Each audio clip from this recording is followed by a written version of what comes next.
Sup y'all, it's me, it's your boy Asmongold, and quite a while ago I did a video called Will Wards of Draenor Save WoW?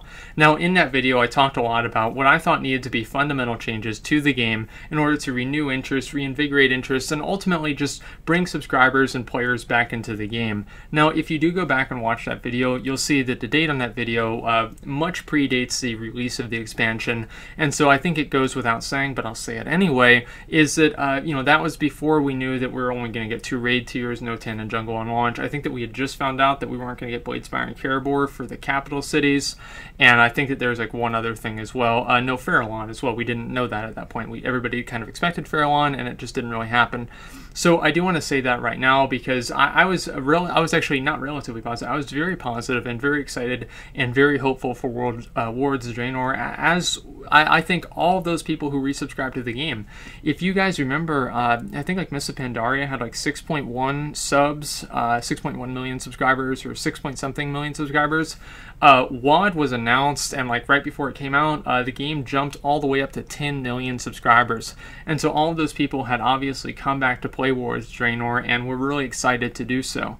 And so what this brings us to today is that somebody asked me, a number of people, actually it's probably the same guy asking me a few different times in different accounts or in different places, if I would do kind of an updated Will Legion save WoW, since the announcement has been out, and the hype train is real, the Illidan hype train is real. And so I figured, why not? Why not just talk to you guys about this? Because I think that a lot of people have, after WoD, I think that most people are either, they're the people who just completely buy into the hype again, and they're like, oh my god, Legion is going to be the greatest expansion ever, fucking Illidan, maybe we're going to fight Sargeras, and everything like that. People are totally into it, and they completely forget about Wards of Draenor. And I mean, like, I don't really have like any real criticism for either parties. Like, people can think what they want, and obviously things are very complex. And so you have those people who are just completely, they're going to buy the game, they're going to play it no matter what, and they think it's going to be amazing. And then you also have the people who had already, who have felt that they've kind of been like burned or misled, or they've been kind of cheated in a way with Wards of Draenor, and so even they will take whereas the people who are like on the hype train will take any news and spin it in a positive light, these other people will take any news and spin it in a negative light. And so what I kind of want to do with you guys here, and of course you can never really truly be objective, especially with something that you're involved in, but I'm going to try and just be as real with you guys as possible with what I really think Legion could potentially bring to WoW. Now, really, I think that the first thing we should do is define the word save. What does really save mean? Is WoW dying? Now, I would honestly argue that it's like, think about it like this, guys. WoW has almost lost 50% of its player base, of its user base, of its customer base in the period of less than a year and almost 6 months. And so it's like, I mean, you guys know, I mean, it's like if you're a person and you lose 50% nearly of your body weight in 6 months, you're probably dead or you're dying. And so I think that it's very, or of course you found out that one weird trick that makes all doctors hate you. But besides that, and I've used that joke a million times, hopefully people still think it's funny. Anyway, what it really comes down to is that I mean, the game is in a very dire state, and it's a huge, it's really, really bad right now, and I don't think it's a coincidence that Blizzard has decided to stop sharing subscriber numbers with the public. Like, let's be real. Like, let's just, I mean, just admit facts here. Like, I don't really think that these are coincidences at all. And so what I really mean by save is not only kind of level out kind of the subscriber decline, but I would say at least bring subscribers back up to and at a steady number somewhere around 8 million.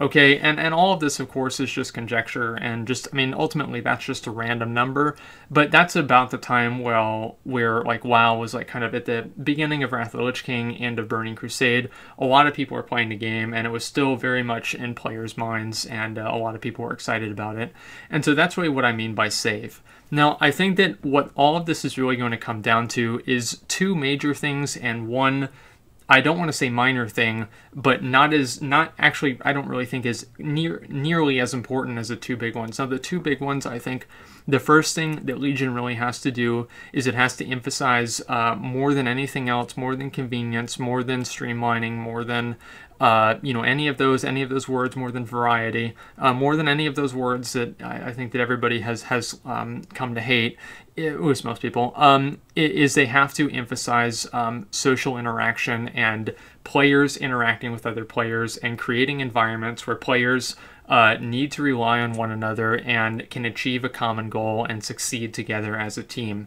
Does that mean like huge raids, getting everybody in raids? I don't really think that's the solution. I think the solution is to basically find some way to compel players to play with each other in whatever capacity that they enjoy the game. There's always going to be solo players. My mom doesn't really play with anybody else, but even in Burning Crusade, whenever she needed to group up and everything else like that, she would do so, and she was in a guild for I think 3 or 4 years as a result of somebody that she grouped up with in like Terracar Forest or something like that. And so, actually, I think it was in vanilla. But either way, as you guys can see, I mean, making those connections and, kind of making those friendships are what I think really kind of brings people into the game, and it keeps them in the game. And that's what kind of keeps subscribers, like keeps people subscribed through a game, through a content drought. When you really water it all down, unless you really have a guild, there's not really a whole lot that's going to keep you invested in WoW unless you're kind of, I guess, like you have the progression mindset, which is kind of going to necessitate being in some sort of a guild or something else anyway.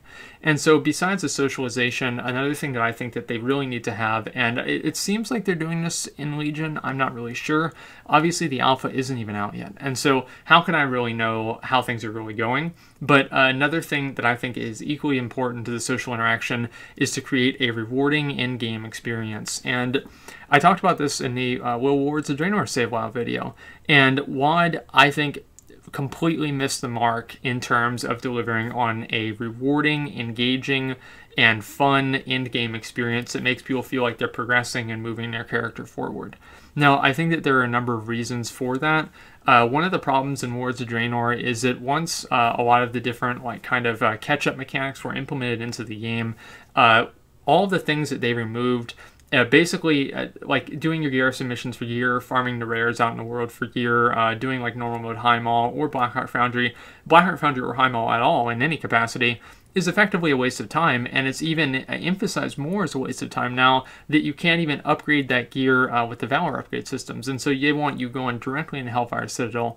And I've preached about this a number of times, and the reason I keep saying it, guys, it's not because I'm like having a stroke or, I'm an idiot or something like that. I can't remember what I'm saying. I say it a lot because I think it's really important is, having players repeat the same difficulty, different difficulties of the same raid over and over and over, I don't think is rewarding and engaging gameplay. One of the things that I thought that Vanilla and Burning Crusade and Wrath of the Lich King and even into Cataclysm had is it had a progression of raids, and it made you feel like you're moving your character forward because you're going to different areas. Now, it seems to me like they might be looking at doing that in Legion, but raiding is really only one aspect of this of the in-game experience. The solo player and the non-raider in-game experience in Wards of Draenor was very mediocre, and it even was in Mists of Pandaria as well, because as soon as you hit level 90, you just went to Timeless Isle, collected gear, got Baleful gear, or not Baleful, Timeless gear, upgraded it, and then you're basically done. I think that what they need to do is use professions and use other forms of reputations, other forms of like these solo progression in order to get players who are solo players or non-raiders. What this really comes down to is non-raiders, because raiders will always basically, there'll always be raiders in the game, but the majority of people don't really raid, especially if you take out LFR. And so whenever you kind of use the concentric circles, there's a huge amount of people who don't raid, they don't do any of that stuff, and they don't really socialize in large groups. They might have their small group of friends or whatever else, but that's basically it. And so Blizzard needs to make a game, basically, a game and create a facility for those people to really enjoy themselves. And Wards of Draenor really didn't have that. I think that one of the mistakes that WoD has made is that they've made kind of raiding in a way like the end game for people who aren't raiders, and I think that a lot of people don't really like raiding to begin with.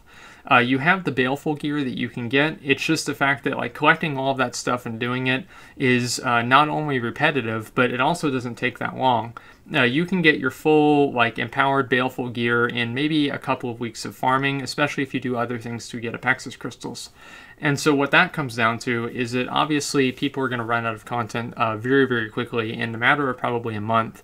And in a subscription game where Blizzard's business model is to keep people engaged and keep people playing in the game, I think that what they really need to focus on is making sure that they do have these draws for people to keep playing and, keep enjoying the game. And I just don't really think they have that anymore. One of the big things that they used to have is professions. That was a big thing. And also, you were able to get pretty good gear through PvP. You're able to do that now as well, but it's not really the same as it was. And so it's really kind of all these other things that will come together. Now, Legion, I think, can definitely bring all of those things to the table.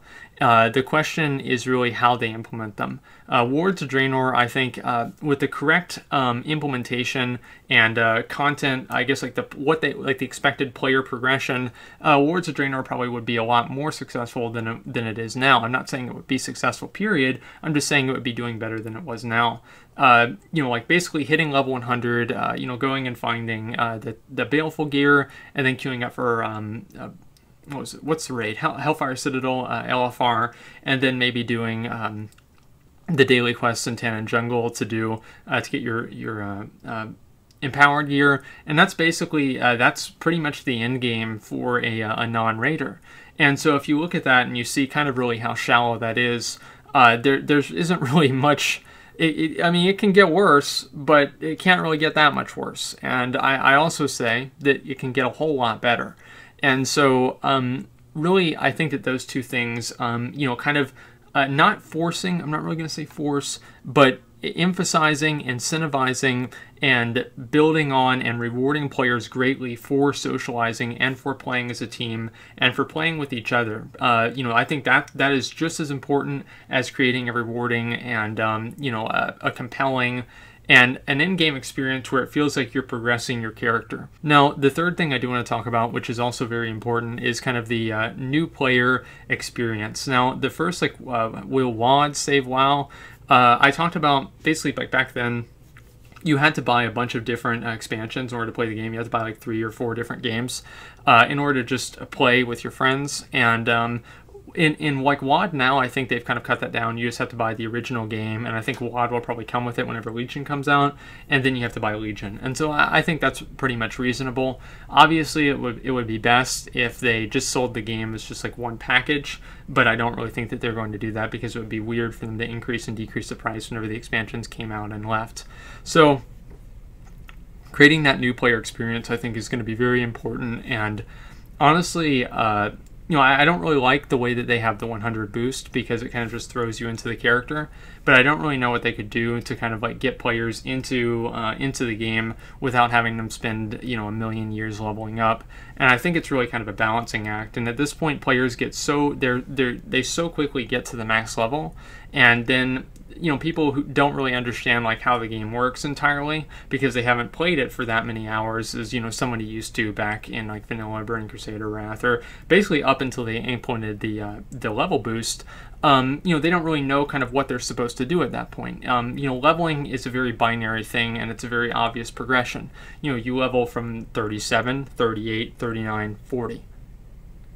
Yeah. And so obviously I thought I messed up a number. It's like 9 in the morning. So anyway, obviously it's very easy for people to know where they are and where they need to be whenever they're leveling. But whenever you have people level 100 or level 110 in Legion, there's not really that same guiding force. Now the adventure guide kind of was like, I guess like they tried to I guess like that was like their solution for that, and I think it's worked kind of in a way. It's difficult for me to really talk to new players because most new players don't really interface on like YouTube and like look at guides and like kind of fan stuff. But you know, from the people that I do know that have started playing the game, they found it very confusing to be kind of thrown into it at, you know, like they just bought the game a few hours ago and now they're thrown into it. You're already boosted up level 100, and you know, you're going into the dark portal and you don't really know what's going on. And so there isn't really you know, that kind of progression as like whenever you started out in Allen Forest and you first started killing wolves and you started killing bears and then, you know, everything else. So creating that new player experience and making new players, you know, like kind of bringing them into the World of Warcraft and making them feel like this is a compelling game and giving them that same sense of like grandeur and excitement for the game that people used to have whenever they were playing the game. Whenever like somebody like me first started playing the game about 10 years ago, I think that that's really going to be another really core and important issue. Now, I might do another video. I'm not really sure how long this one is, but it's probably getting pretty long. Yes, it is. About kind of what I think they could really do to bring new players into the game, because it is a real thing that the fact that the game is, was it 11 years old now, that people are less inclined to start playing it, especially a younger audience. And I don't really know what they can do to combat that, but I think that they should spend a lot of time thinking about that and looking into that, because ultimately, like, you can't really cater to an aging audience as much as I think that they think they can. People will come back for Legion, and you know, this is really what it comes down to. We can talk about that in another video. What it really comes down to is, I'll say one more time to recap, two main things that I think Legion needs to have is incentivization for socialization in one way or another, lots of incentivization. Not just, you know, a few like little, do a garrison invasion together, but real socialization, things that you can do with friends in the game. That is really important, and also a rewarding, compelling, and a sense of progression through the end-game content once you hit max level, because the leveling process is non-existent basically now in the game. And something else that's also very important is making sure that new players understand the game and, you know, they get it. And I don't think that a lot of new players get into the game and they start playing and they do get it, just because you're already thrown into it and you don't really, I guess, like, get a chance to appreciate what's really going on and even understand it to begin with. So will Legion save World of Warcraft? It can. It can. Do I think that it will? Maybe. I mean, as I said, Alpha is not out yet, and I thought that WoD would, and that was up to 6 months before the game even came out. And so what really will happen? I'm not sure. I think that they know the mistakes that they made in Wards of Draenor, and they're working to fix them. Some things I think that they're not fixing, such as, like, I don't really like the RNG elements, but I think that really all of that stuff is going to take a backseat to socializing and in-game experience, and also new players. And so I think that really most people who watch the videos and everything, you want the game, you want Legion to save WoW, and I think that we all do. I don't know if it will or not, but I hope that it will. And honestly, you know, I'm very hopeful about it. I'm excited for the expansion, but I'm gonna wait till alpha and then really until beta to really tell you guys what I think is actually going to happen with the expansion, because at this point we really can't tell for sure. But again, it's just going to come down to those two things and new players, and, you know, like them really looking back into their game and seeing what can they really improve on that kind of missed the mark in Wards of Draenor. So anyway, guys, that is the answer to the question. Maybe. Sorry, but how can we possibly know? It seems promising, but so did Wards of Draenor. So let's hope. So that's pretty much all I got. Thanks for watching, and like, comment, subscribe.